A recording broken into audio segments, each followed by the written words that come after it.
Hi, this is Tamara Bernadette with Girl Changed, and I have a question for you. If you have been given a promise by God, and He has shown you the end already, He already told you or showed you through Scripture, through vision, or through a word that has been given to you, what He's going to do for you, what happens? We get all excited, right? I know I did.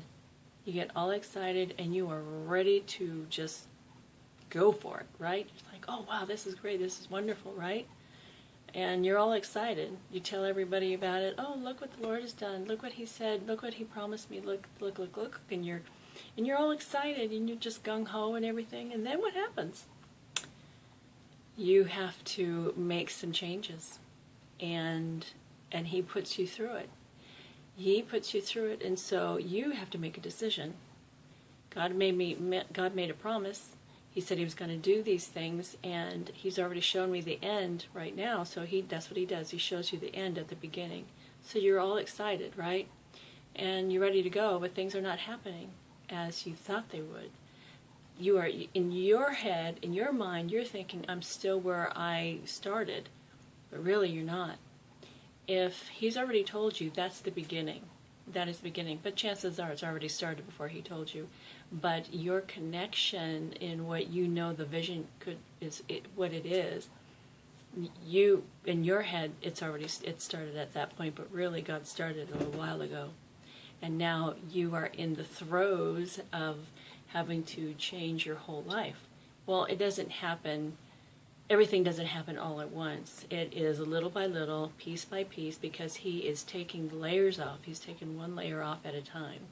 He is taking off layers. He is removing things. He's even removing people from your life so that He can help you with this journey to get you from where you were to where He wants you to be.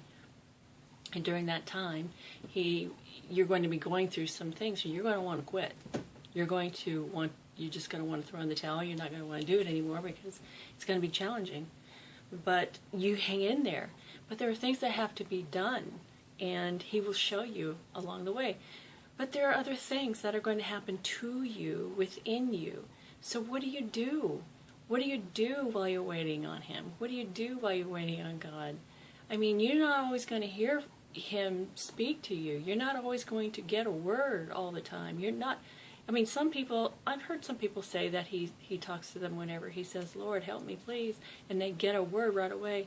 That's not my experience. And if that's your experience, praise God, seriously, because you are very fortunate.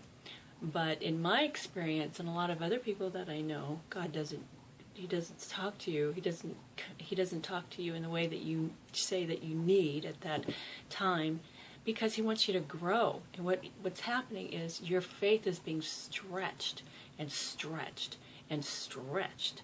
And you need to have that faith build while you are waiting, because you cannot be the old person that you used to be when He's putting you into something completely different that requires so much more of you in a good way.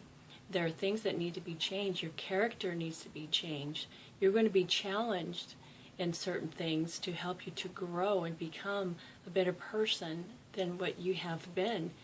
He's going to have you face some things from your past. Maybe you were married before and you've never dealt with those issues. Maybe you've got daddy issues. There's a lot of women, and myself included, that have brought into their marriage their daddy issues, and it has ruined their marriage. It has ruined their relationships. It has really messed up their relationship with their children, and they don't even realize it. But when God gets a hold of you, He will allow you to see some of the things that have happened in your life to mold you to be the person that you have become. Maybe you are so angry and you are lashing out at everybody. You lash out at your co-workers, maybe your employees, your siblings, your children, your spouse. You're lashing out in different ways. You're speaking to people, maybe in the grocery store, that you're just rude, you're impatient, or you wear your attitude all over your face, and you want everybody to see how upset you are that line is long, or the person in front of you, all of a sudden you just notice they've got a basket full of groceries and you've got a couple of items and they don't let you through, so you have an attitude. Well, I'm telling you, the Lord's going to challenge you on all these kinds of different things that pertain to your change, your particular change that needs to take place for Him to move you to the next step. Now, you might have layers of things, layers of things that need to come off, and you might have different levels of stairs that you have to climb up for Him to keep moving you forward. And it might seem to you like nothing's happening, or maybe in your head the only thing that's happening is you keep getting knocked down and beat down. And I remember I used to say, you set me up. You pulled the chair right from under me because I trusted you, I believed you, and you pulled the chair right from under me because it didn't happen. Well, there were so many different things I expected that would happen, and they didn't. But He didn't do it. He didn't tell me these things. I told me these things because I had certain expectations that I believed would be happening. There are certain things that I said, God would never do that. He would never do that. That's not what He does. Don't make that mistake. I'm just trying to tell you right now, do not make that mistake, because God will do what He has to do to get to you. So if you're a hard head like I was, He will do what He has to do. If you are the kind of person that just says, I don't want to hear it. I'm not dealing with that. I'm not dealing with that. And you just decide you don't believe it, or you just decide I don't feel like going there, and you walk away, like I did. The Lord was trying to communicate with me, and I didn't want to hear it because I felt like it was, He wanted to tell me, He wanted to talk to me when I wasn't ready to talk. I wanted to talk to Him like maybe a month before, and there was just nothing. I felt like He just left me. And then when He did call me to come into prayer with Him, I was like, I don't have time for this. You wouldn't talk to me. So, peace out. I'll talk to you later. Well, big mistake. And I suggest that you not do that, because that was, I know that He knew that I was going to do that. It's not a surprise to God. But it was a shock to me, and it's a shock to many people when I tell them that I behave like that. I had serious wrong attitude. But He checked me. He really,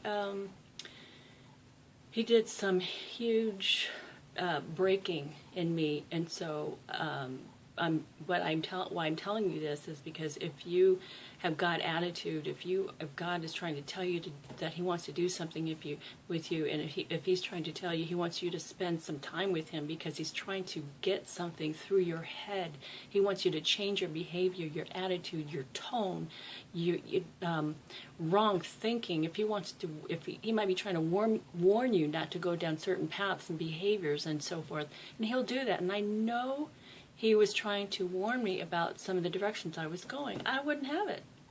I didn't want to hear it because I was very, very angry. I asked Him to change the situation, and He didn't. Instead, He changed me, which was huge, which is what He had to do. So what I'm trying to express to you is embrace what's happening and not push away. It's like, I feel like for my situation, I was a lot like Jonah. When Jonah was told to go to Nineveh and go warn them that they needed to change their ways, otherwise God was going to wipe them out. They needed to stop being the way that they have been, stop killing and their sinful lifestyle. And Jonah wanted nothing to do with it. He just said, look. So anyway, the people from Nineveh they lived such a sinful lifestyle, and they were doing all kinds of wrong, and Jonah was disgusted, and he, as far as he was concerned, he thought they should die. And so he was running. He ran from God, and it was like, almost like makes me laugh, because I just think it was like he was saying, oh, you can't see me, I'm hiding, can't see me, I'm running from you. And God was probably just looking down on him and like, oh, you're so silly, my child, I see you, and but if you want to play this game, okay, you go do your thing, you go do you, and I'll be here, because I have sent you to go do this, and I want you to do it. So he decided that he still was not listening, and he went aboard a ship, and the winds were horrible out there in the water, and so he knew that it was his fault, so he just jumped ship, and he ended up in the belly of the whale, and God made him hang out there for a while until he got right. And nowadays, we don't have to go into the belly of a whale, but we are sent out into the wilderness, one way or another, like myself. The Lord took me out into the wilderness and had to do some big work in me, and that's what he will do. He will bring you to a place that you will listen. He will bring you to a place where you have only you and him, and he's your source. He wants to connect with you. He wants to be with you, to show you, to help you, to be your best self. So Jonah ended up being tossed out, and after he came to his senses, and he did warn the people of Nineveh, and he still had bad attitude when it was all said and done, but he did what he was supposed to do. But I say, let's go through this, go through our journey with a good attitude. It's going to hurt. I'm not going to lie. It's going to hurt, and it's not going to be comfortable and cozy and convenient. That's the last thing it is. It's certainly not convenient, but it's something that we have to do. We have to get from where we used to be to get to where the promise is. And it doesn't just happen, oh, okay, there I am. No, it doesn't happen that way. It doesn't happen that way. God's got to school us, got to teach us, got to mold us, got to chip away at all that crap that we have built upon ourselves, get away and chisel away that hard heart that we have accumulated over the years. And he's got to give us a new heart and get rid of that heart of stone. And we have to be able to look at what we have done to not only ourselves, but what we have done to our family. We have to get right with God, and the best thing I can suggest that you do is embrace it.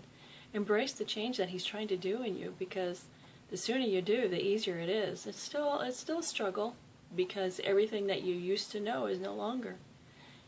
But you will look back and see who you were, and then notice who you are, and then you'll be like, wow, I never knew.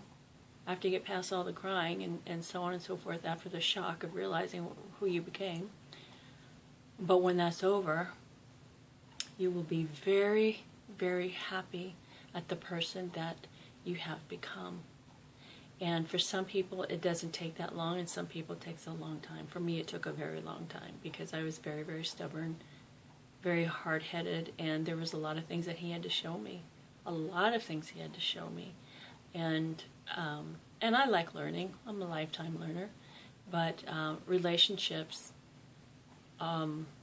they matter to me, and I know that they matter to you too. So that's my big suggestion. That's what I want to say, is embrace what God's trying to do for you. Embrace it. And sometimes we need help, and that's why I coach. But anyway, that's what I wanted to take the time this evening to tell you. And it was on my heart, and I realized I hadn't done a video in a while. And I got kind of sidetracked because I had these other things that were going on that I was trying to take care of. And every time I was thinking, I got to make a video, I forgot. And then every time would go by or something. Anyway, back on track. And thank you. And I look forward to doing my next one. And the next one. And the next one. And the next one. So anyway, have a good night. And check me out on my website. Remember, it's, TamaraBernadette.com. Okay, see ya. Bye-bye.